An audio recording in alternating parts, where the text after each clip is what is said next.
Hello, and welcome to the official WrestleNews 365 YouTube channel. Thank you very much for joining us here today.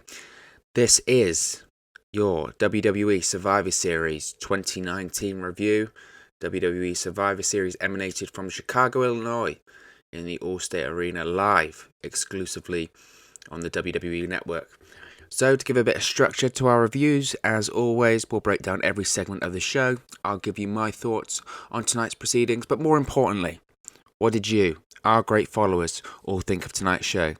At the end of every WWE event, we send out a Twitter post on our official Twitter account at 365Wrestle.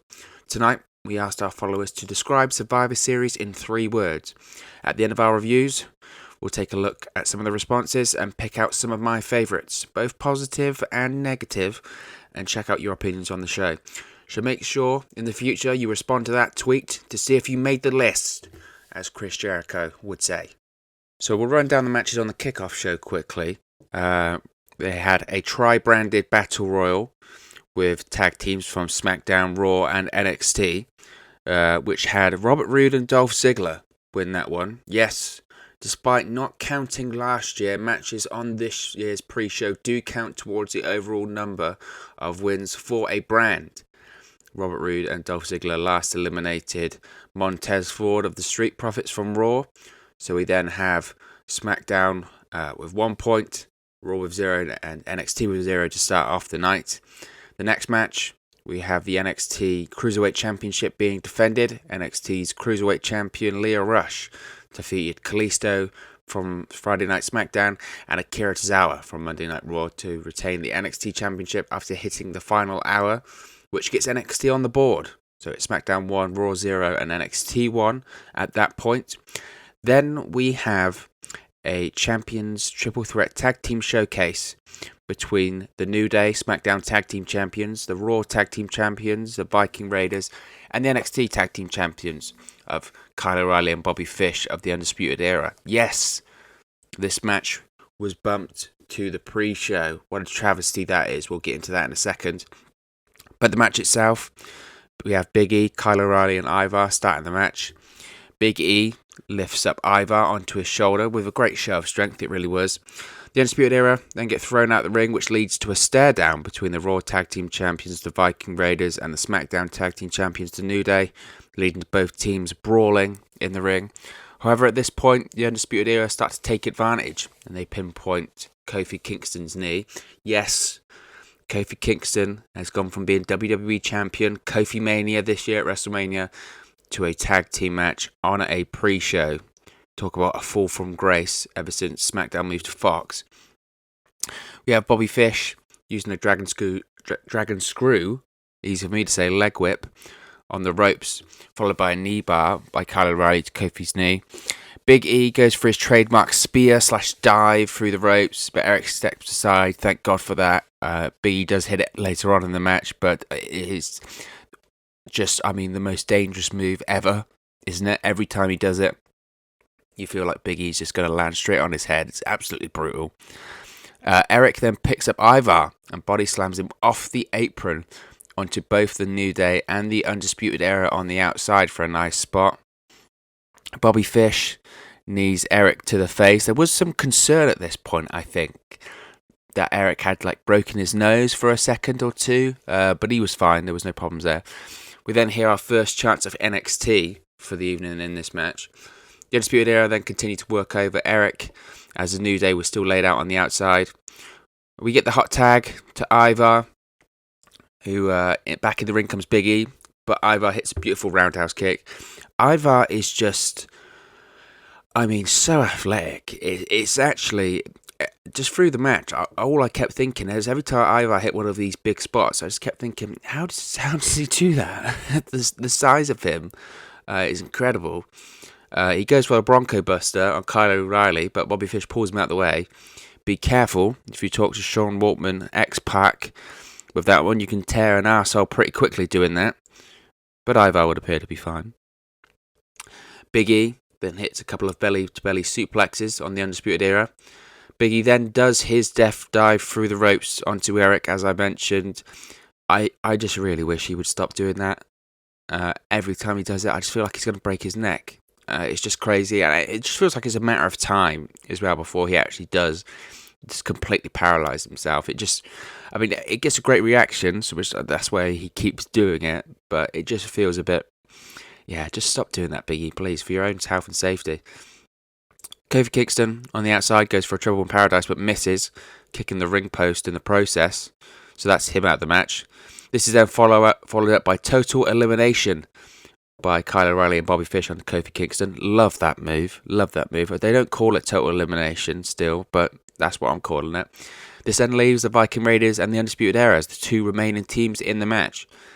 The Undisputed Era go for the total elimination to Ivar, but he cartwheels out the way and hits a handspring elbow.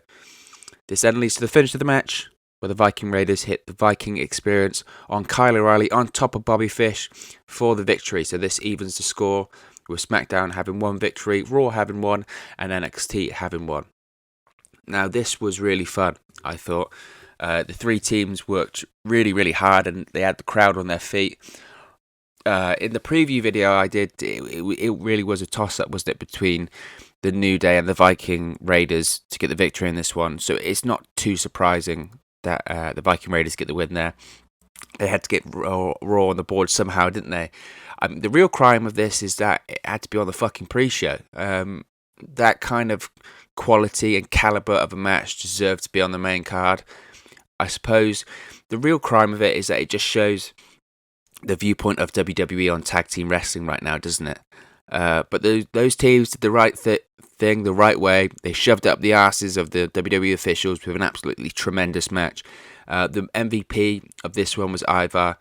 Some of the things he's able to do is just absolutely crazy for a man of his size. Handspring elbows, cartwheels, flips, splashes. The man is an absolute machine. And the Viking Raiders are just getting better and better. Obviously, it's a shame for the Undisputed Era to eat the pinfall here, and I think some NXT fans would have been worried at this point that this was going to be a sign of things to come tonight, but the New Day has a lot of stock behind them, and like I said, regardless of how he is being booked, Kingston is a former WWE champion, so they were never going to eat the pinfall here. The Undisputed Era has the out, I guess, of competing in War Games the night previous, so they can say they weren't at their 100% best anyway, so I don't think it hurts them that much. The Undisputed Era got in more than enough offense to seem credible, and on a par with these great teams too. So I saw nothing wrong with that match at all. The only thing wrong with it is it had to be relegated to the pre-show, but that's because WWE doesn't see the benefit of tag team wrestling, I think. And another thing that I thought, and this has just come off the top of my head now, but I did think it at the time, that what on earth was the reason for the Viking Raiders losing the tag team turmoil match at Crown Jewel? I mean, we haven't seen any follow-up from the OC on Raw. That World Cup trophy just stupidly sits there every time that Gallows and Anderson compete, but we haven't seen anything since. The OC didn't win the Tag Team Battle Royal. They're not the best tag team in the world. The OC haven't won the tag team titles back on Raw. The Viking Raiders just ate the pinfall in that match for no reason. And yet, the best tag team in the world, they're the best tag team in the world. They won the Tag Team World Cup. They're the best tag team in the world. They can't even win a pre-show Battle Royal, for God's sake. I mean, it's just dumb. But nevertheless, this was an excellent tag team match in which all three teams shined. Onto the main card, we have the women's 5-on-5-on-5 tag team elimination match, traditional Survivor Series style, with Team Raw captained by Charlotte Flair, along with Natalya, Asuka, Kairi Sane and Sarah Logan, going up against Team Smackdown, captained by Sasha Banks, Carmella, Dana Brooke, Lacey Evans and Nikki Cross, going up against Team NXT, which is captained by Rhea Ripley. You also have Candice LeRae, Bianca Belair, Io Shirai, and Toni Storm. Team NXT gets the loudest pop as they enter the Allstate Arena. Obviously, this is going to be a recurring theme throughout the evening. There's triple threat rules in this match, so we start with 3 competitors in the ring at one time, 1 from each brand. This would be Lacey Evans from SmackDown, Sarah Logan from Raw, and Toni Storm starting the match. the NXT members, and this would happen for every brand, so it wasn't just exclusive to NXT, but it did make me chuckle. The NXT members are wearing an NXT armband throughout the night and during this match. So it would appear that the Nexus is alive and well. They keep living the gimmick, brother. Toni Storm hits a double German suplex to Nikki Cross and Sarah Logan. Kairi Sane and Io Shirai tagged into a nice reaction.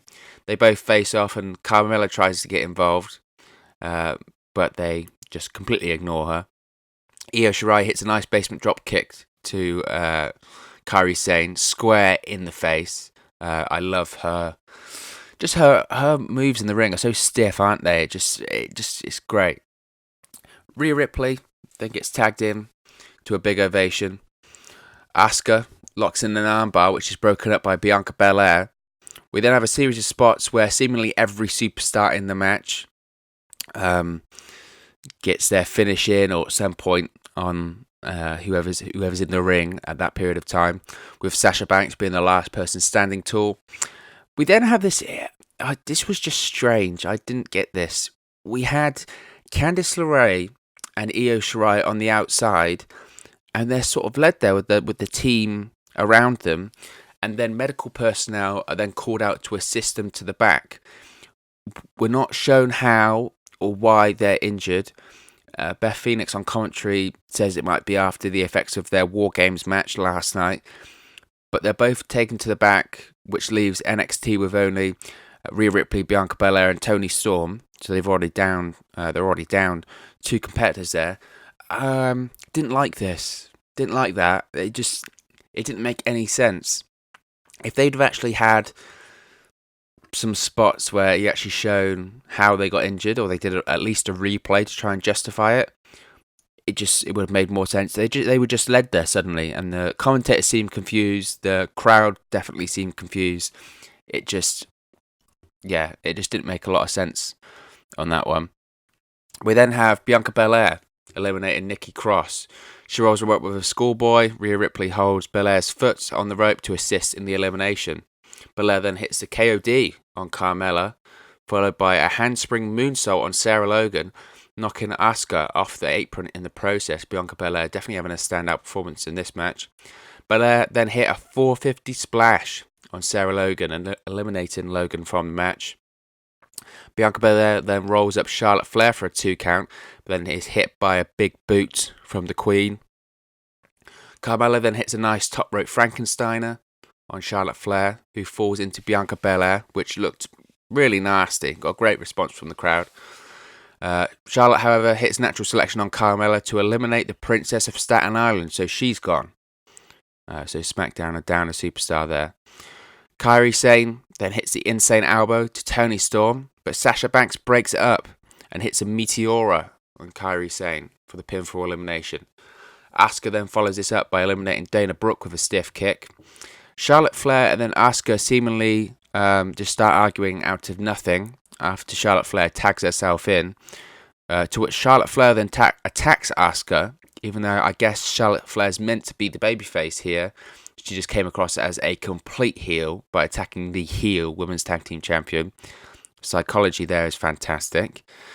Asuka then responds by hitting Charlotte Flair with the Green Mist, which everyone still loves. Green Mist will always be over. It will never not be over. It always looks just great.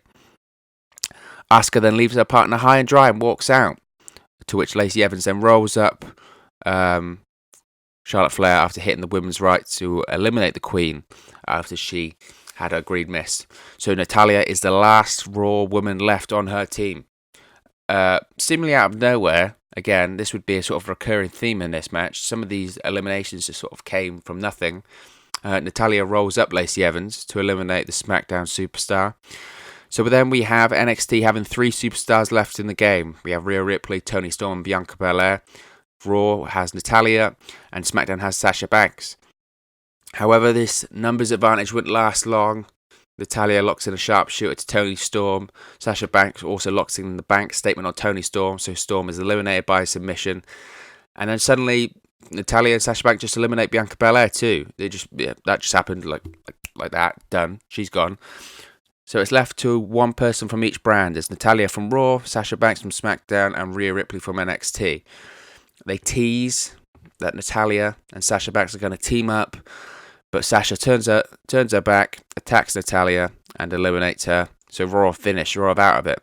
The only two left are Rhea Ripley from NXT and Sasha Banks from SmackDown. Sasha goes for the head scissors, but Rhea catches her and does her sort of deadlift slam. But Sasha Banks turns it into a sleeper hold. We have dueling chants here of Let's Go Rhea and Let's Go Sasha. Sasha hits the Meteora for a 2 count. There's loud NXT chants from the Chicago crowd. We then have Rhea Ripley lock in her Scorpion submission hold to Sasha, but Sasha counters it into a bank statement. And you're thinking, here we go, Rhea Ripley's going to tap out, SmackDown's going to get the win here. But out comes Io Shirai and Candice LeRae. Yes, they did an amazing quick recovery from that fake injury that didn't happen to break up the submission. Candice LeRae distracts the ref. Io Shirai hits a nice springboard dropkick. Then Rhea Ripley hits the Riptide for the victory. So NXT get the first victory on the main card. It's SmackDown 1, Raw 1, NXT 2. In terms of the analysis for that one, it was a fun opener. Rhea Ripley really had a standout performance there, and given her win yesterday at NXT TakeOver War Games, she's really being positioned as not only the face of the NXT women's division, but a future face of the entire women's division, in my opinion. Now, I guess the criticism from me would be, did that match really need the distractions of the two NXT stars, Candice LeRae and Io Shirai, for the finish? No. I would have preferred to have Rhea go over clean in there, just defeat Sasha with her finish clean in the middle of the ring. That would really cement Rhea Ripley as a future star. The match itself, at parts, I thought was clunky, but I mean, what do you expect when there are 15 participants in it? However, once we got to the finish with Sasha Banks and Rhea Ripley, it was absolute money. I think a future feud with Sasha Banks and Rhea Ripley is absolute money. It would appear that we're going to have a future match, or program at least, with Asuka and Charlotte Flair, considering the spot where Asuka hit the green mist into Charlotte Flair's face, and that cost her her spot in the match. But I thought the finish was strong. The only thing I would like to see changed would maybe be having Rhea go over clean and not have the NXT women's roster just come out as they came out as heels with that finish, I thought, and that they needed to cheat to win to beat Sasha Banks and beat SmackDown. However, as we predicted, Team NXT gets the win in this one, and rightfully so. Crowd was into it. The crowd was really into Rhea Ripley and NXT. I think if there was any other finish, this would have been a long show with an upset crowd. So I thought it was a fun opener. Not perfect by any stretch of the imagination, but it was a fun opener. We go to backstage, and we see Kevin Owens with Seth Rollins. Rollins asks where Kevin Owens' loyalty lies. Is he with Raw or is he with NXT? Considering that, of course, Kevin Owens was on Team Ciampa the night previous at NXT TakeOver War Games, kissing the NXT logo at certain points. Owens says that last night was about getting even with the Undisputed Era for what they did to him on Raw. He said he loves NXT, he has a strong connection, but he says that NXT doesn't need Kevin Owens, but Monday Night Raw desperately needs Kevin Owens. And how fucking true is that? I mean, talk about a shoot. You know, people always go on a work shoot. I mean, that's as a shoot as it will get. Raw desperately needs Kevin Owens. Raw desperately needs stars. Raw desperately needs ratings. Raw desperately needs less time on the air. He then turns it around on Seth Rollins. Says, does he need to question Rollins' history? Mocking the Shield fist bump. Which was a fun throwback there, if you think about it. Just by the nature, I guess, of professional wrestling. People tend to forget their history very quickly. Seth Rollins obviously being the first person to originally break up the Shield, turning on Dean Ambrose and Roman Reigns. How could you trust him? Obviously, we know Kevin Owens' history on turning on his best friends too, and Sami Zayn and Chris Jericho. But, you know, I mean, if this was real, it would make sense. You would go, you're just as bad as me. Why are you questioning me? So, that was fun. Next up, we have another Triple Threat Championship Showcase match. This time, the mid-card titles are all facing off against each other. We have Raw's United States Champion AJ Styles going up against SmackDown's Intercontinental Champion Shinsuke Nakamura, going up against the NXT North American Champion Roderick Strong. We have Nigel McGuinness out on commentary here with Jerry the King Lawler and Michael Cole. It was nice to have Nigel on Survivor Series. Styles hits a beautiful drop kick on Roderick Strong. I mean, it's got to be up there with one of the best drop kicks, hasn't it? Which made me think of who has the best drop kick that I've seen in professional wrestling. The two that immediately sprung to mind was Bob Holly, Hardcore Holly, and Randy Orton. I mean, they've got to be two of my favourite drop kicks. Who else can you think of? Who else has a drop kick which you go, that was nice? Let me know in the comments below. AJ Styles goes for a springboard, but Shinsuke Nakamura stops him on the top rope. Nakamura hits the running knee in the corner on Styles, but then Strong goes for a gut buster on Shinsuke Nakamura. AJ Styles locks in a sleeper hold onto Roderick Strong and then drives Strong into Shinsuke Nakamura. At this point, this was quite fun. Shinsuke Nakamura was led on the mat under the bottom rope, and Sami Zayn took off his hat to fan Shinsuke Nakamura to wake him back up. I thought that was tremendous. This is the little things, isn't it? Roderick Strong then tries to up the pace of the match. It started off very slow, this one, so this was definitely needed, by hitting a series of running forearms on AJ Styles, followed by a backbreaker on Shinsuke Nakamura. Strong then monkey flips Styles, who lands on his feet, but is met by a running knee from Shinsuke Nakamura, which was a nice spot. Styles then hits a knee to the back of the head of Shinsuke Nakamura. Nigel McGuinness was doing his damn best to put over Roderick Strong on commentary here. Every second he got, he was like, Roderick Strong is the guy. Roderick Strong is amazing. Roderick Strong is this. And you could tell it was kind of drawing the eye of King, slightly on commentary, but, fuck Jerry Lawler. This is time for NXT to shine. It's not about him getting it in his shitty one-liners. Styles has Nakamura up for the Styles Clash, but Roderick Strong knees Styles in the back of the head. Roderick Strong then hits a jumping Tiger Bomb on AJ Styles for a 2 count there. Nice to see a Tiger Bomb. AJ Styles gets Strong on his shoulders, to which Nakamura then jumps off the top rope with a foot to the face. It was almost like a version of the Doomsday device by the Legion of Doom there. But then when Nakamura actually lands on the floor, he also lands on the knee of Roderick Strong, which looked nasty. Then on the outside, we have Sami Zayn bouncing AJ Styles' face off the post. Roderick Strong then hits a jumping knee onto Nakamura for a close 2 count. We had our first chance of CM Punk here after some of the knees that Roderick Strong hit. It was inevitable, really, wasn't it? You're in Chicago. CM Punk has returned to the business, or at least on WWE television, on WWE Backstage. So we were going to have CM Punk chance at some point this evening. It was inevitable. Shinsuke Nakamura hits his inverted exploder suplex on Roderick Strong.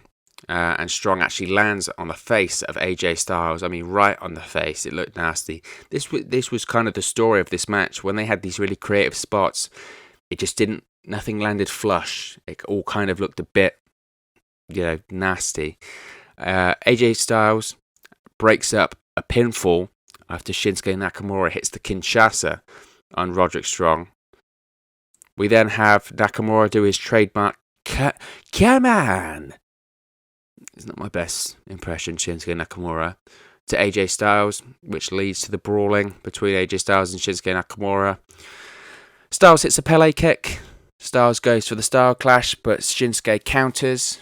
AJ Styles then hits the phenomenal forearm on Shinsuke Nakamura, but before AJ Styles can make the cover, Roderick Strong throws AJ Styles out of the ring, covers and gets the win. So another win for NXT here. Now, the crowd was strangely quiet for this one. I'm not sure why. Maybe it was just the pacing of the match just didn't get there. Did it change the quality of the match? I don't think so. I thought this was a stiff, good match. Was it to the levels that everyone thought? Probably not. I think that possibly we all had too high expectations there for this one. This was going to be this dream, amazing scientific match. But it just obviously just didn't meet that expectations there. It just didn't quite click, I don't think. In addition to this, going on second is always going to be difficult. I mean, how many times have we seen anticipated matches go on second and completely die a death? So by the end of the match, the crowd was into it. I thought all three men worked tremendously hard to get the crowd into it by the end.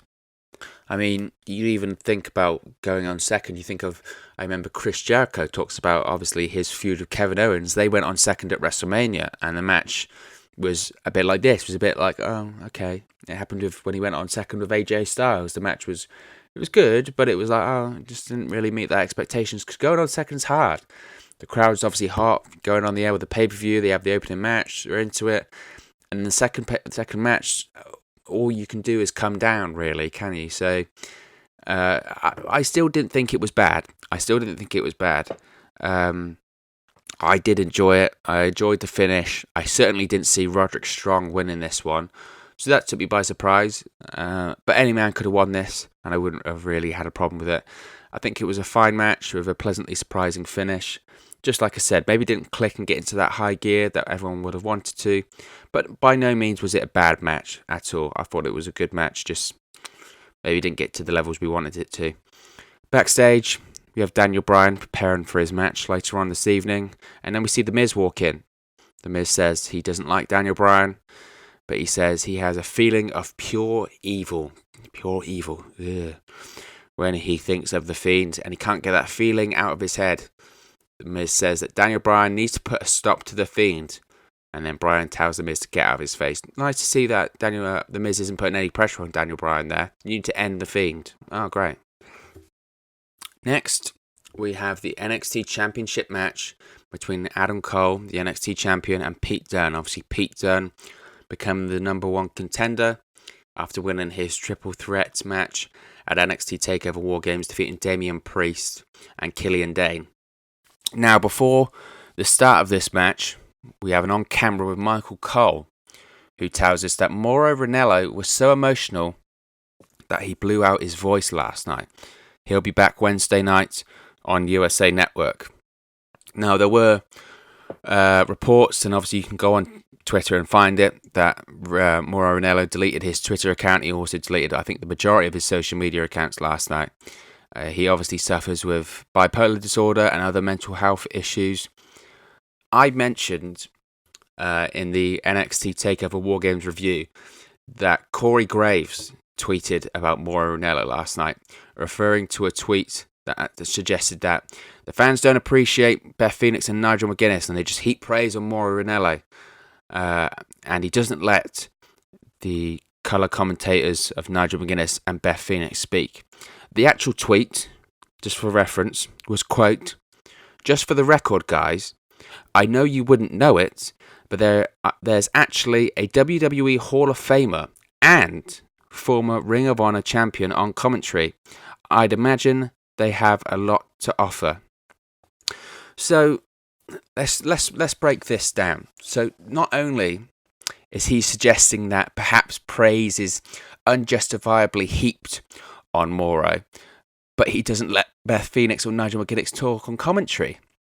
Now, yes, Mauro Ranallo talks a lot and he gets excited, but guess what, Corey Graves? That's his fucking job. Now, as I mentioned, it's very well documented about Ranallo's mental health issues, suffering from bipolar disorder, which he's been very open about, and actually an advocate for mental health rights, openness with it. And he's even had a documentary, The Bipolar Rock and Roller. Go and watch it. I recommend it highly. Now, this doesn't mean he should get special treatment in the slightest. However, it takes a real piece of shit to criticise the work of someone who works for the same company as you do 24 hours before you're scheduled to work with them on commentary, and suffers with mental health issues. Now, I don't think you'll find many complaints about Mauro Ranallo not letting the other commentators talk. They get their analysis in just fine. I mean, and let's be honest here, Beth Phoenix isn't spitting out facts, references, and much more. They're colour commentators. It's in the word there, colour. They provide analysis. Whereas Mauro Ranallo, the play-by-play guy, by definition, has to call the moves on the spot in matches that are very spot heavy in NXT. So he's going to have to talk quite a lot to explain those spots to the people at home. It just came across as so bitter and a real piece of shit tweet from Corey Graves. I don't think blowing your voice out leads you to delete all your social media profiles. So we know that's bullshit. That's just the company line from WWE. And I'm sure Morinello will be back on Wednesday and he'll say the same thing. You know, he's a company guy. I'm glad my voice is back. I'm glad I'm feeling better. But that is a bullshit lie. So we know it's bullshit. And you have to remember, when you trace this back slightly as well, Corey Graves was on that WWE Network pilot a few years ago with Peter Rosberg and JBL, where they just buried Morinello for his social media use. Morinello was on Smackdown at the time. He was the lead play-by-play guy. And then just before WrestleMania 33, he would disappear due to the stress of mental health that job was having on him. Now, at the time, there were rumours about JBL bullying Morinello as well. So mental health is no joke. And to have it compromised by someone like Corey Graves, of all people, criticising someone for talking too much is laughable.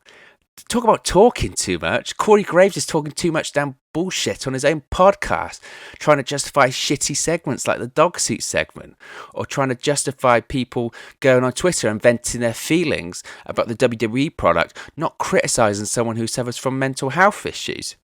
So, once again, wasn't he the same guy who a few weeks ago told the keyboard warriors, in his own words, of Twitter to settle down a few weeks ago on his podcast? Well, maybe take your own advice, Corey. So once again, I'd like to take this moment just to say, fuck you, Corey Graves. Stop being a bit of piece of shit and getting on your own Twitter account to spout your bullshit opinions of yours. Mauro Ranallo is one of the best commentators in the business, bar none. Just because you don't get praise every time the show airs on social media because of your ridiculous, annoying one-liners that go over like a fart in church doesn't mean you have to bring down the real talent. Anyway, now that's done, onto the match. Pete Dunne uses joint manipulation, jumping on Adam Cole's elbow on the steel steps. Adam Cole knocks Pete Dunne off of the top rope, injuring Pete Dunne's knee, which was already taped up. We have Pete Dunne hitting an X-Plex on Adam Cole, who sells his injuries from War Games. His ribs are taped up here. He's lucky he's actually walking, or just that, alive today. We then see Pete Dunne hitting a Gotch-style powerbomb for a 2 count. Pete Dunne then hits a moonsault from the top rope to the outside onto Adam Cole. Pete Dunne continues to sell the knee injury on impact, though. This would be a recurring theme throughout the match. Cole German suplexes Dunne, who lands on his feet, but sells the knee injury, but that's not enough for him to kick Adam Cole in the back of the head. Pete Dunne then goes for the moonsault on Adam Cole, but he gets his knees up. Adam Cole then hits the last shot on Dunne. You'd think that's it, but no, he kicks out at 2. There's still more to go in this one. Adam Cole goes for the Panama Sunrise, but Dunne hits a stiff punch. Cole hits the Ushigoroshi for a 2 count. Cole goes for the last shot on Adam Cole. He goes for the last shot on himself. Adam Cole goes for the last shot on Pete Dunne, but Dunne ducks, attempts an armbar, and then hits a bitter end for a close 2 count. But now this is where the match really started to step up in terms of tempo and just the crowd really getting involved in it. Dunne then hit a series of chops, goes for a corner flip over Cole, but in mid-air, Adam Cole hits a super kick square in the face for a 2 count. There are loud NXT chants and applause from the crowd. Pete Dunne then hits an inverted powerbomb for a 2 count. Both men still selling the injuries of War Games. Adam Cole then hit probably the best spot of the night here. Adam Cole hits a Panama Sunrise on Pete Dunne onto the ring apron, followed by loud chants of holy shit and NXT and applause from the audience. Pete Dunne, then it makes it look like Pete Dunne's not going to make it into the ring before the count of 10, but Pete Dunne just makes it in on the count of 9. But as soon as he gets in the ring, Adam Cole hits a super kick, but only a 2 count, followed by more chants of NXT from the crowd. Pete Dunne then snaps the fingers of Adam Cole. Pete Dunne goes for the bitter end again, but Adam Cole counters in mid-air into another Panama Sunrise, followed by the last shot for a victory. I mean, my words are never going to do this match justice, because, I mean, what a fucking match. If you think about all the matches that have happened on WWE pay-per-view this year, on a WWE pay-per-view, this has to be one of, if not the best match of the year on WWE pay-per-view, right? I mean, it was tremendous. What a fucking match. I was concerned at the start of the match because the crowd was very flat and quiet, a bit like they were in the Roderick Strong, AJ Styles and Shinsuke Nakamura match. But my God, I mean, Pete Dunne and Adam Cole, they just had the crowd on their feet and in the palm of their hands by the end of this one. I spoke on the preview video, the link will be in the description box below, that this had the potential to steal the show. And I mean, my God, they might have just have done it. I mean, it did steal the show. Pete Dunne has more than lended his hand to this one, but I think this match was all about Adam Cole. I think just how he's been featured on WWE and NXT TV recently, but the match he had last night and the match he just had with Pete Dunne on this show, I mean, talk about being on a roll. We've had Shawn Michaels and Triple H praise Adam Cole recently in their media interviews, but you can just really see why they think so highly of him. Just a tremendous match. I mean, has there been anyone who's had a better month in WWE TV or in recent history than Adam Cole? I mean, think of the November he's had since the moment he debuted on Smackdown with that match against Daniel Bryan during the Saudi Arabia travel issues. Just ever since then, I mean, it's just been one match after another, which has been just superb. And to think, imagine NXT hadn't been a part of this show. I mean, at this point, I looked at the clock and we were 90 minutes into the show at this point, and it was all NXT. All the high moments have been NXT, or had a significant amount of NXT involvement. I mean, NXT was certainly carrying the load here and contributing towards this show. I mean, NXT beat AEW in the ratings this past week, and if fans who are watching this show, who don't usually watch NXT, after watching that match, surely they would have to. I mean, the momentum the brand has now within the WWE world is absolutely crazy. And I felt bad because following this was the Daniel Bryan Bray Wyatt Universal Championship match. Because I mean, how do you follow that? How do you follow that match? I mean, the crowd was going crazy. And as far as Pete Dunne, I think this will put him in really good stead for the NXT brand. I really do. I think likely after that kind of match, you can't not have a rematch with Adam Cole very soon after that performance. It would be a crime not to. Will he be feuding with Adam Cole for the NXT Championship anytime soon? Probably not. I think that spot's destined for Tommaso Ciampa. But honestly, with the role that Adam Cole is on, I wouldn't even consider taking the title off him anytime soon. He is carrying that brand like nobody's business, and that belt needs to stay with him for the foreseeable future. Next up, as I mentioned, WWE Universal Championship is on the line. Daniel Bryan challenges the champion, the Fiend, Bray Wyatt. Bray Wyatt gets a nice reaction from the crowd. The Fiend actually comes out with the WWE Universal Championship around his neck. So he's not an over-the-shoulder guy or around-the-waist guy, he's around-the-neck guy. Unfortunately, we still have the red lights of doom for this match. It would appear that they're not going away anytime soon, which is sad. I mean, like I said in the preview video, for me, now I got a bit of backlash on social media when I said that all I could see was red during that match. Because people said, oh, you know, it adds to the character, it adds to the mystique of the Fiend, it adds this. For me, and this might just be me, it'll be interesting to see what other people think, but for me, it just takes you out of the moment of the match. Just these lights to me are just so fucking stupid. You're focusing on the lights and not what's happening in the ring. The whole point of a match is for the fans to be focusing what's going on in the ring, not what's going on around it. Anyway, Daniel Bryan hits a series of drop kicks before being turned inside out by a clothesline by the Fiend. The Fiend throws Daniel Bryan into the ring post, followed by a senton on the outside. The Fiend then hits a uranagi in the ring on Daniel Bryan. The Fiend then begins to work on Daniel Bryan's neck, does his trademark neck snap.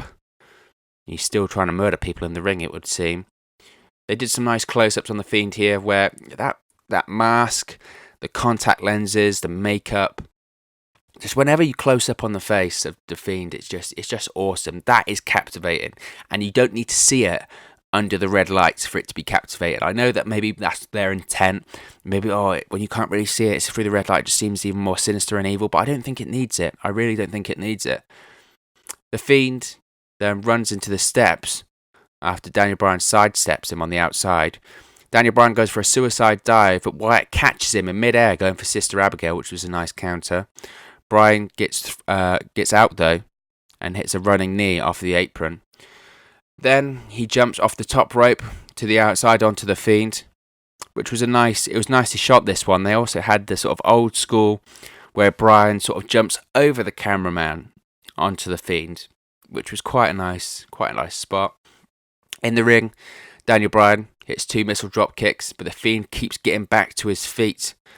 Bryan then hits the yes kicks, followed by a kick to the head, but the Fiend gets straight back up.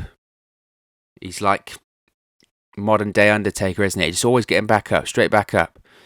He hits the yes kicks again, followed by a kick to the head, but the Fiend gets right back up. He does it for a third time, and Wyatt sort of stumbles a little bit. The crowd thought he was going to get back up, but he didn't. It was just the Fiend is slightly human after all. Bryan then continuously stomps on the head of Bray Wyatt. Then finally, which they've been building up to, Daniel Bryan does the yes chants, which gets a nice reaction from the crowd, followed by the running knee, but the Fiend kicks out at 2. Chants of Daniel Bryan and Yowie Wowie dueling here. Then we have a similar shot to how the Fiend rose at Crown Jewel behind Seth Rollins. They do the same thing here, where the Fiend rises behind Daniel Bryan, but it's shot sort of facing Daniel Bryan, so you see the Fiend lurking in the background. That was tremendously shot there on the WWE production crew. The Fiend then locks in the mandible claw, but Bryan actually locks in an armbar to counter this over the ropes. Bray Wyatt, though, goes for Sister Abigail, but Bryan rolls up the Fiend for a 2 count, which is a close one. The Fiend then catches Bryan with a mandible claw again, and that's all she wrote, folks. We get a 3 count. This one wasn't overly long, but I think without doubt, I don't think people will argue with me here. I think it was the best match we've seen the Fiend have. The red lights really need to go. They really do. But that didn't stop the crowd being into it. There was at certain points a believability that Bryan might actually be able to pull this off.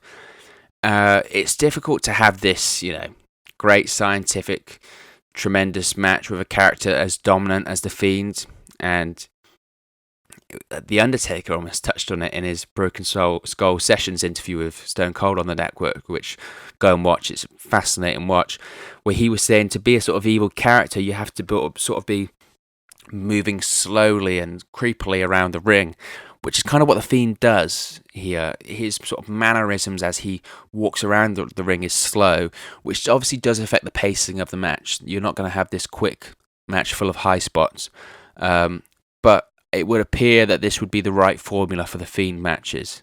The Fiend dominates early on. We get a bit of hope from the challenger. They hit all their big moves, which gets a close near fall, but then the Fiend recovers and gets the win. In comparison to Wyatt's matches against Rollins, this match was a lot better. Now, that's not hard considering the shit show that those matches were. Is that probably because the crowd was actually behind Daniel Bryan, as opposed to really wanting to see the Fiend beat Seth Rollins? Probably, I would say so. I mean, it actually helps to have a credible babyface that the crowd is behind if you're going up against a monstrous Fiend character. But I thought this was okay. The crowd was responding well to it, and of course we had the correct result. I mean, the Fiend needs to keep continuing to go over as we continue to build him up as this unbeatable monster. But yeah, the red lights, not for me. What friend does he have in the lighting department there for those lights? They need to go. But hey, they've stuck with them this long. I can't see them changing it anytime soon. Next, we have the 5-on-5-on-5 men's Survivor Series Triple Threat Elimination Tag Team match. We have Team Raw, which is captained by Seth Rollins, along with Drew McIntyre, Randy Orton, Ricochet, and Kevin Owens, against Team Smackdown, captained by Roman Reigns, Mustafa Ali, Braun Strowman, King Corbin, and Shorty G, and Team NXT, which is revealed by Shawn Michaels on the Survivor Series kickoff show. You had team captain Tommaso Ciampa, Keith Lee, Damian Priest, the NXT UK champion Walter, and Matt Riddle. As Seth Rollins entered the arena, he was resoundingly booed as he entered the All-State Arena there. Braun Strowman, Seth Rollins, and Tommaso Ciampa start this match. Braun Strowman dropkicks both Rollins and Tommaso Ciampa. Ciampa then tags in Walter to a big response and chants of Walter. However, he would not be long for this match. Walter and Drew McIntyre exchanged chops. They absolutely chopped the hell out of each other, which was cool. Braun Strowman then just absolutely ran the hell over Walter. I mean, he couldn't have hit him any harder. Walter then chops Braun Strowman, followed by a forearm and a shotgun drop kick. But then McIntyre would hit a Claymore kick and eliminated Walter, which gets, probably the most heat of the night, I would say. The crowd loudly booed and chants of bullshit from the crowd, and I would agree. What a load of shit that is. I know people are going to say, oh, well, Walter got some offense in, but come on.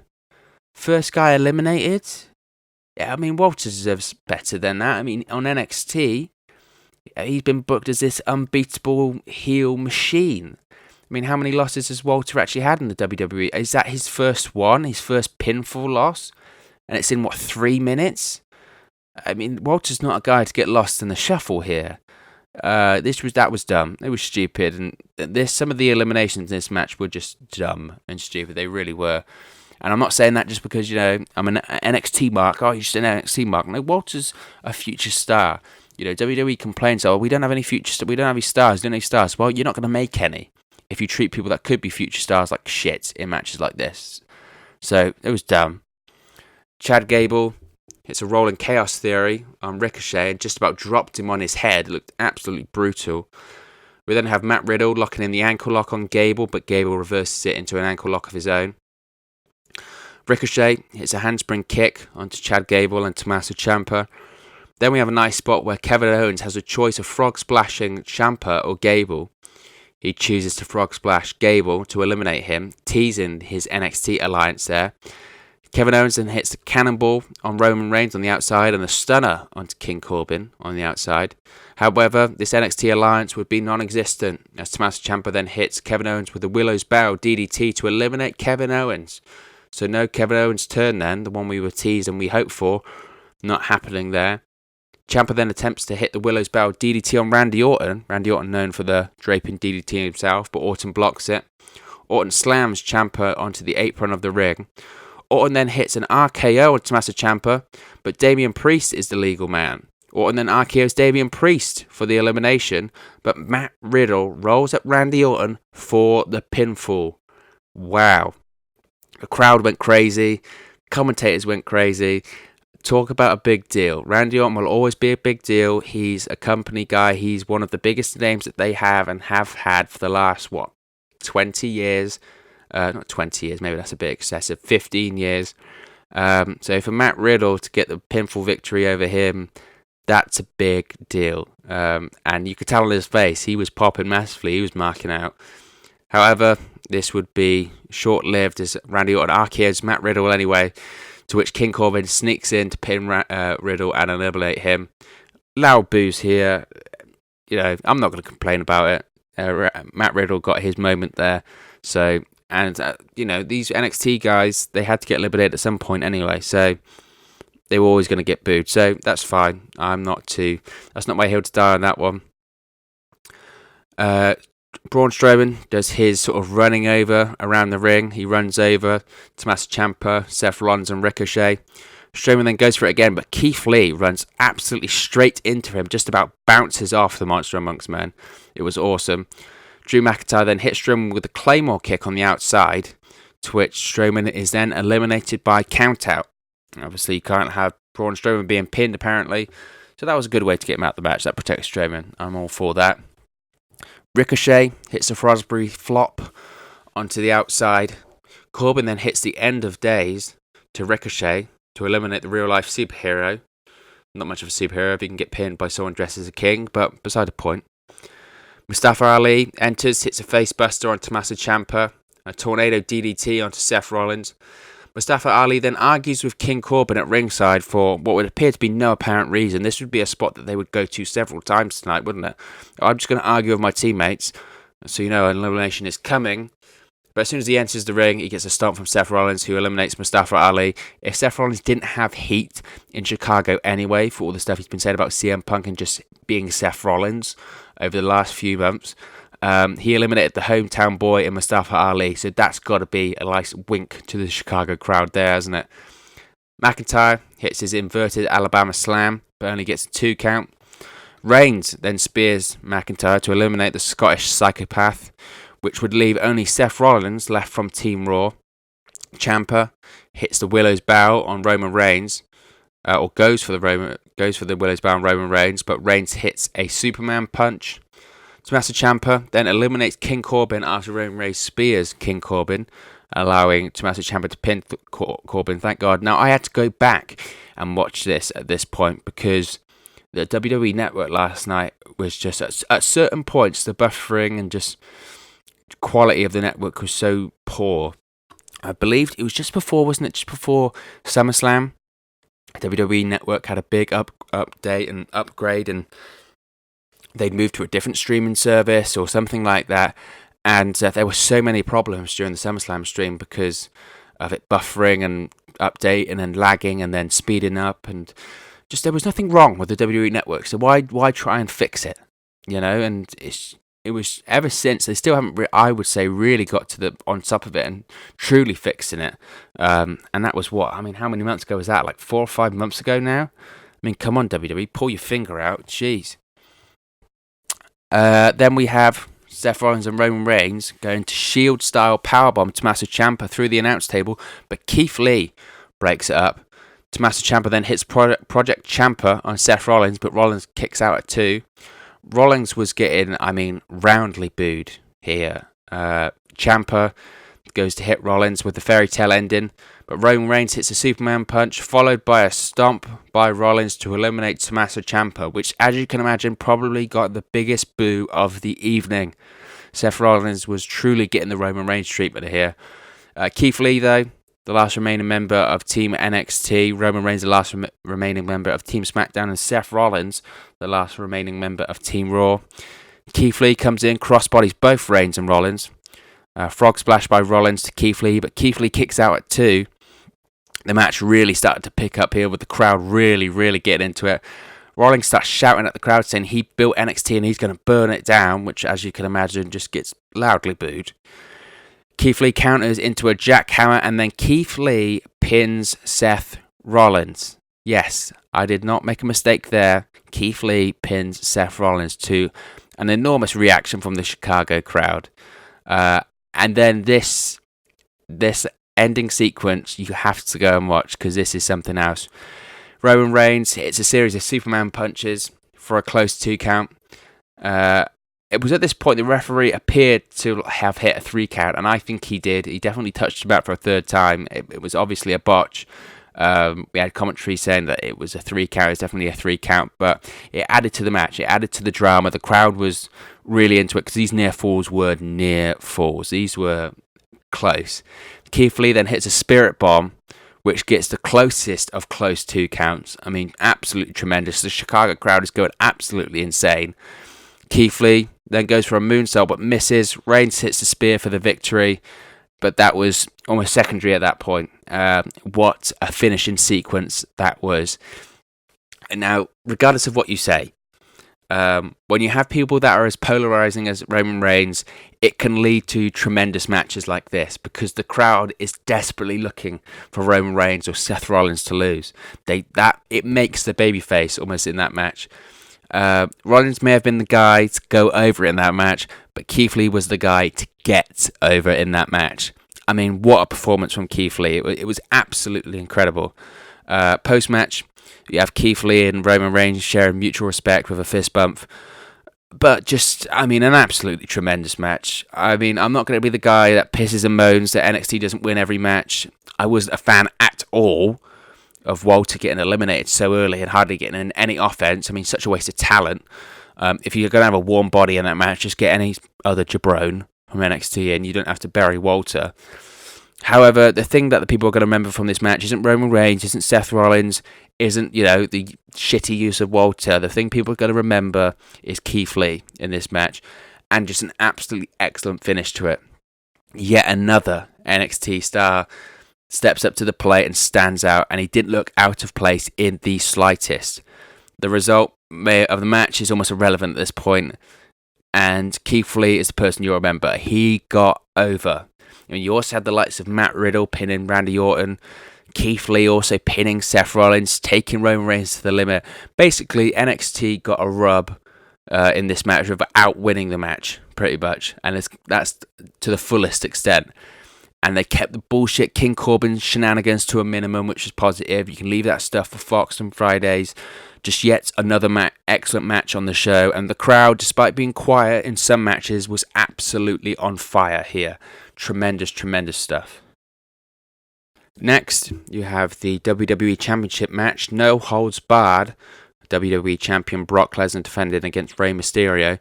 Now, you see in the promos for this match that recently Rey Mysterio has just been, a hell of a promo, hasn't he? Do you remember back in the day when people used to criticise Mysterio, saying he couldn't talk, he was all flash in the ring, but he couldn't talk people into a building, blah, blah, blah. But Mysterio's promos recently have just been gripping and well executed, absolutely tremendous. Rey Mysterio here was wearing a Joaquin Phoenix-inspired Joker outfit. I think the real Joker is the man in Gorilla, 70 years old. He previously wore a Heath Ledger Joker-inspired attire at WrestleMania 2025, so the second time he's dressed as the Joker for a big pay-per-view match. As soon as the bell rings, Mysterio goes outside the ring, gets the lead pipe from under the ring, continuing that story. This causes Brock to leave the ring, reassess things, but Lesnar clotheslines Rey several times and kicks the lead pipe out of the way. He then throws Rey out the ring and onto the Spanish announce table. Lesnar then belly-to-belly suplexes Mysterio through the announce table cover. Lesnar even stops at this point, which is, I don't even think he meant to do this, but it was just hilarious. He even stopped at this point to tie his shoes. Talk about being relaxed. Mysterio then manages to send Brock Lesnar into the ring post. Mysterio then goes for the pipe again, but Lesnar prevents him from reaching it. Brock Lesnar then suplexes Rey Mysterio onto the lead pipe, which looked absolutely brutal. But out comes Dominic Mysterio. Yes, Rey's son is back. He's begging with Brock Lesnar to stop the match, and he has a white towel in his hand. He's begging to he's even tempted to throw in the towel. Lesnar then grabs Dominic, but Rey then hits a low blow, which then leads to Dominic to hit a low blow. Rey begins to use the pipe to chop down Lesnar. Dominic then uses the steel chair on Brock, and then both Mysterio and Dominic hit a double 619 at the same time.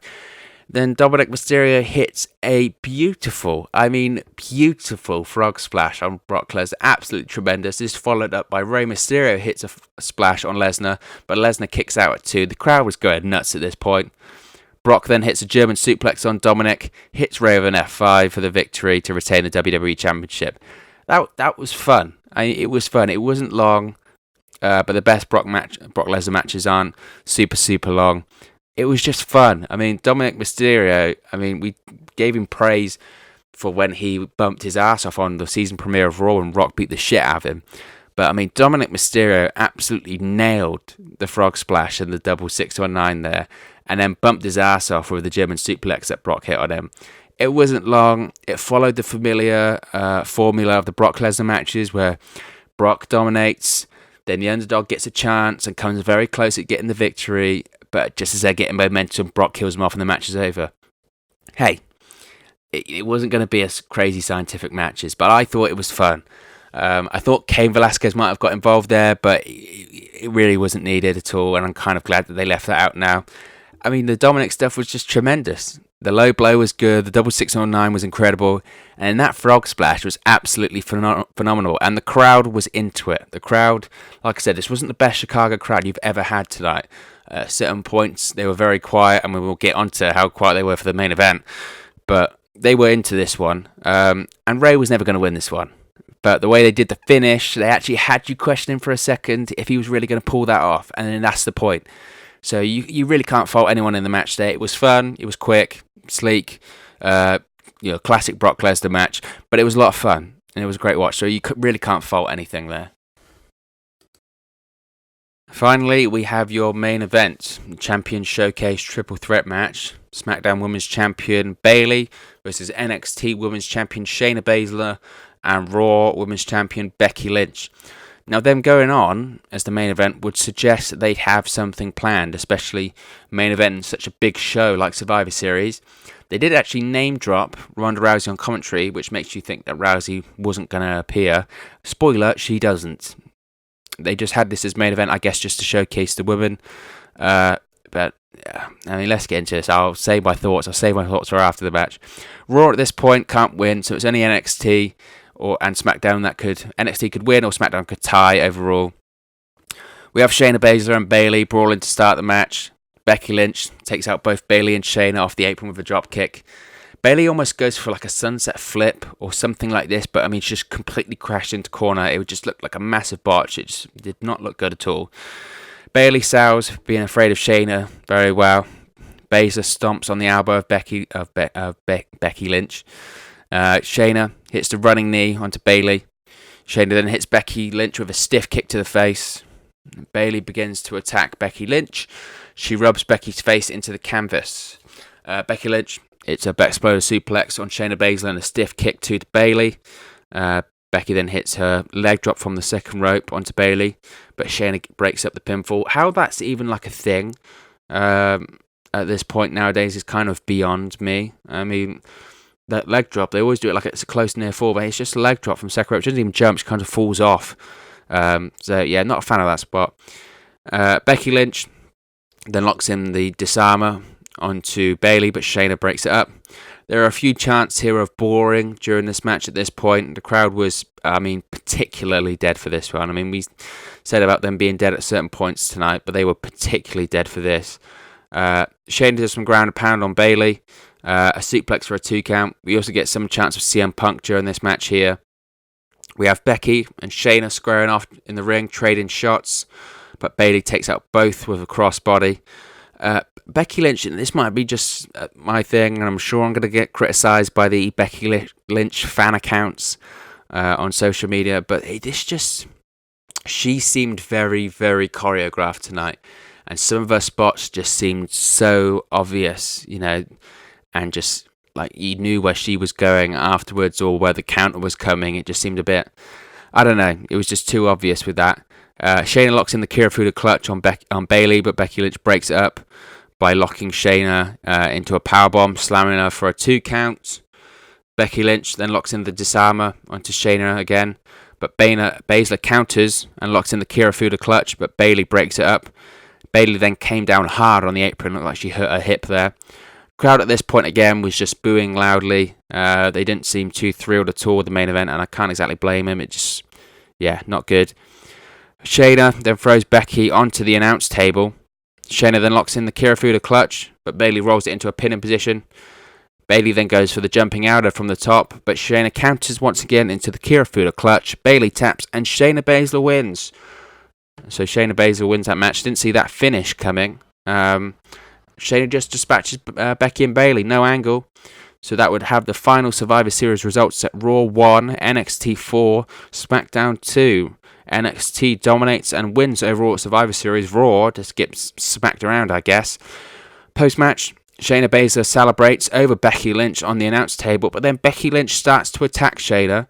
2 legs drops Shayna Baszler through the German announce table, which, just didn't make any sense. What kind of... Becky Lynch, I know she's meant to be the Steve Austin style babyface, or she's not traditional white meat babyface, blah, blah, blah, but she's a babyface at the end of the day. And what kind of babyface gets really pissy because they lost and attacks the winner after the match? It's just such a heel thing to do. It gives you the impression they're a bad loser, they're a sore loser. It just didn't make any sense to me. That just didn't make any sense at all. Why couldn't you just let Shayna Baszler stand tall? It just didn't make any sense. The match, by far, easily the worst match on the show. The pacing was slow. There wasn't a lot of chemistry. I thought Becky's spots looked just overly choreographed, and the whole match just didn't work for me. I thought if they're going to have this match at the main event, that they're fixing to do a big angle, but nothing happened. Just nothing. Not even. I'm not talking about any potential angles and returns of Ronda Rousey, etc., etc. But nothing happened in the match. Nothing happened. It just didn't work out. The crowd didn't care for it. Now, the crowd, again, wasn't fantastic tonight. I'm not saying they were amazing, especially for a Chicago crowd, which you expect for them to be just hot, red hot throughout the whole match. But even in the matches where the crowd was quiet or the crowd was recovering from a previous match, good quality matches won them over. Look at the Adam Cole match. It was quiet at the start. Look at the Male Survivor Series match. The crowd was quiet at the start. Look at the Lesnar match. Look at the Fiend's match. At the end, the crowd was into it. But they weren't into this one. And to be honest, neither was I. As I mentioned on the preview video, NXT come out on top here overall. They came out on top on the interactions on WWE TV leading up to this match, so they had to win some matches at Survivor Series. That was the big concern, wasn't it? Are they going to win some matches at Survivor Series? Now, they had the wins building up to Survivor Series to position them as a credible threat to Raw and SmackDown, but it would have meant nothing if they hardly won a match here. So, for me, the whole show was about elevating NXT as this credible third brand on a par to Raw and SmackDown, and they've effectively hit that goal by winning the matches and winning overall. To me, it shows that Vince McMahon does not like losing, ladies and gentlemen, and this proved it. This was an entire pay-per-view to get the NXT brand over. So it'll be interesting to see Wednesday how well NXT draws on the USA Network post-Survivor Series when they rival AEW Dynamite once again. Because Dynamite has been winning in the ratings. Obviously, NXT won for the first time this past week with a loaded show, including Raw and SmackDown stars. But with just the NXT stars, can they outdraw Dynamite? This pay-per-view was to elevate every member of the NXT roster, and I think they just about did that. So the ratings this week are going to be very, very interesting indeed. As far as the main event, just whoever decided that was going to be the correct positioning of match orders for the show needs a fine or a slap in the face or something, because it just didn't work. It just didn't work. The crowd was flat. They didn't like it. And they're not flat just because, it was a women's match. Some people are going to still hate women's wrestling. There was nothing wrong with women's wrestling on this show. Look at the opening match of the show. The wrestling was great. The match itself just didn't deliver. And that's the problem. But overall, I thought this was a tremendous show until the main event, when the show came to a screeching halt. But take the main event out and you have a tremendous show. I think it's one of the best, if not the best, WWE pay-per-view you've seen this year. And we've had some absolute clunkers. So take the main event out. I thought it was a tremendous show. Anyway, let's get on to your opinions. Survivor Series in 3 words. At the end of every WWE pay-per-view, we send out a Twitter post on our official Twitter account at 365Wrestle. Tonight we asked our followers to describe Survivor Series in 3 words. Let's take a look at what you, our followers, all thought of tonight's Survivor Series show. At John Cena Bra says shitty booking. I'm not really sure to what he's referring to there, to be honest. I would assume he would be referring to the main event being positioned last, because apart from that, I thought it was a tremendous show. We have at the Joker, WOM, says hashtag we are NXT, obviously referring to NXT's dominance this evening. We have EBI Hester say same old Bayley. There was a lot of criticism thrown at Bayley after the main event match. People saying that her matches are boring. She hasn't had any good matches. I disagree with that. Go and look at the first NXT TakeOver Brooklyn, that match with Sasha Banks. That's not a boring Bayley match. And they had a tremendous follow-up Iron Woman match on NXT TakeOver as well. So I don't think the main event's her fault. I think just the positioning of the match is what caused that to be so poor. If that's in the middle of the show, maybe the crowd still doesn't react to it well, but it doesn't just highlight it as much for me.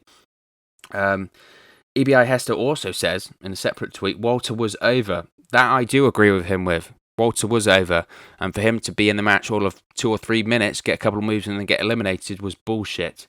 So I would agree with him on that one. At SuperSemSem1986 says predictable but enjoyable. I would agree partially with that. I wouldn't say it was. Was it predictable? Perhaps. Obviously, the main championship matches, the NXT Championship, the WWE Championship, and the Universal Championship were predictable. Those titles were never going to change hands tonight.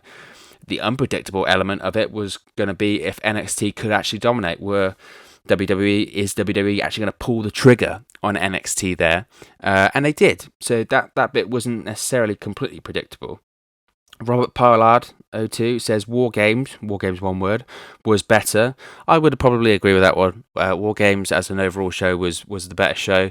That's no surprise. The NXT TakeOver shows usually are completely better shows. I mean, in reality as well, NXT TakeOver was a 4-match card. This WWE Survivor Series card was an 8-match card, and that's not including 2 of the matches on the pre-show, so a 10-match overall card. It's hard to fit that in 3 or 4 hours, where NXT had a 4-match card spaced over 2.5-3 hours. You're going to have better matches. The pacing's going to be better. The crowd's going to be more into the matches because it's given more time. So, but you can't top that War Game show really last night, and Survivor Series never was going to top that show last night. So I would agree with that. War Games is better.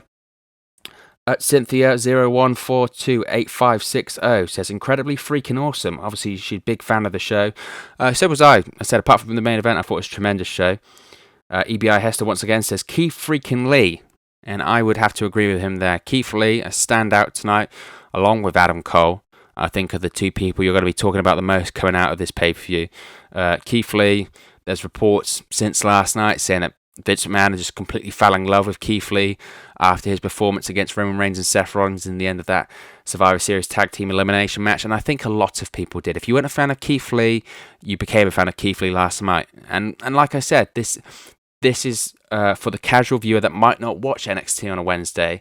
If they fell in love with Keith Lee last night with that performance, people are going to say, holy shit, I need to watch him on Wednesdays. And that's what WWE wants. They want more eyeballs on the brand on a Wednesday.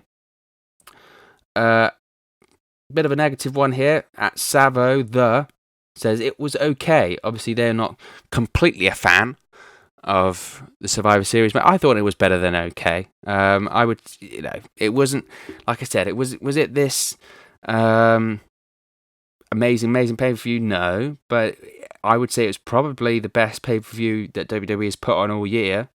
I mean, can you think of a better pay-per-view that they've done recently or they've done throughout the year? I don't think so.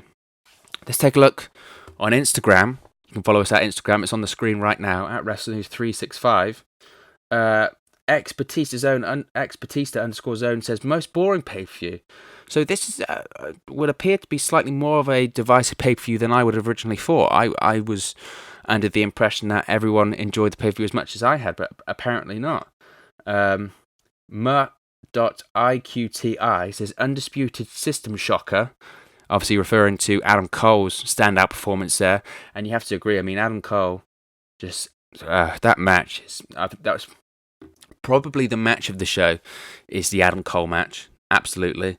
And the performance of the show, I would say for me, it has to be the Keith Lee performance. I mean, and there's 2 NXT standout performances right there, so that says it all really, doesn't it? Well, what did you think of the show? Let us know your thoughts on tonight's show in the comments section below, and don't forget to like and subscribe to our YouTube channel. Once we get to that magic number of 1,000 subscribers, we'll be able to do live reviews of every single show and really get you, our great followers, more involved in the reviews. That is our aim, to get you, our viewers, more involved in our reviews. And once we get to that 1,000 number, that's exactly what we're going to do. But don't forget, you can follow WrestleNews365 on all of our social media platforms on the screen right now.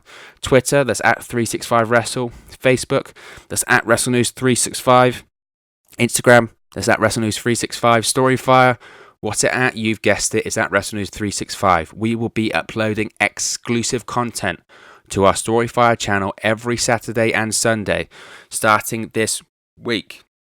So be sure to subscribe over there and not miss any of the action you won't be able to find anywhere else. You can also visit our website, WrestleNews365.com, for all the very latest news, reviews, exclusive series and much more. You can also support WrestleNews365 by purchasing our merchandise. Visit WN365.com. That's WN365.com for all of our merch and apparel. If you do purchase an item, be sure to post it on social media so we can share it with all of our followers. We really appreciate all of your support. Thank you very much for watching, listening, streaming, or however you've come across this video today. We really appreciate it. Monday Night Raw tonight, so be sure to enjoy that one. We'll be breaking it down tomorrow right here on the YouTube channel. But until then, we'll speak with you again very soon. Very soon. Very soon. Very soon. Very soon. Very soon.